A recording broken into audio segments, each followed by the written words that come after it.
નિષ્ણાત તબીબોએ પણ લોકોને આરોગ્યના હિતમાં ખૂબ જ ઉપયોગી અને અગત્યની જાણકારી આપી છે. કચ્છ લાઈફ કેર હોસ્પિટલમાં છેલ્લા 6 વર્ષથી હાડકાના સર્જન તરીકે પોતાની સેવા અને વિશિષ્ટ તબીબી કુશળતાની સૌરભ પ્રસરાવતા ડોક્ટર ચિંતન શેઠે જણાવ્યું હતું કે આજના સમયમાં જેમ જેમ ઉંમર વધતી જાય છે તેમ તેમ હાડકાં નબળા પડતા જાય છે.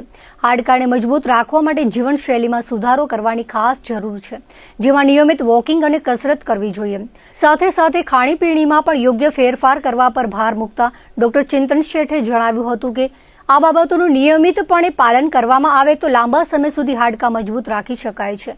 તેમણે વધુમાં જણાવ્યું હતું કે હવે 40 વર્ષની ઉંમર બાદ હાડકાં એટલા નબળા થઈ જતા હોય છે કે સામાન્ય ઈજા કે જરા વાગવાથી પણ હાડકું તૂટી જવાની સ્થિતિ સર્જાય છે અને ઘણી વખત ઓપરેશન કરવાની જરૂર પડે છે.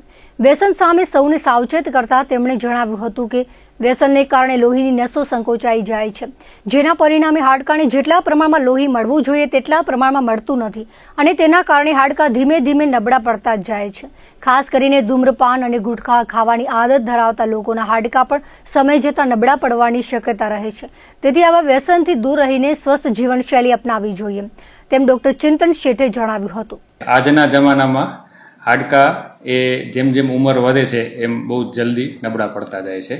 હવે એમને મજબૂત રાખવા માટે આપણે થોડી મહેનત કરવી પડશે. એના માટે આપણે એક તો લાઈફસ્ટાઈલ સુધારવી જોઈએ, થોડું વોકિંગ, થોડું કસરત, થોડું ખાવા પીવામાં થોડો ફેરફાર, આ બધી વસ્તુઓ કરીએ તો આપણા હાડકાં બહુ લાંબા સમય સુધી મજબૂત રહે.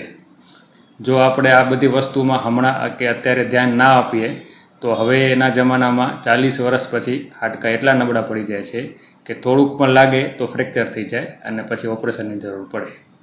વ્યસનની કારણે આમાં કદાચ કોઈ તકલીફ થતી હોય?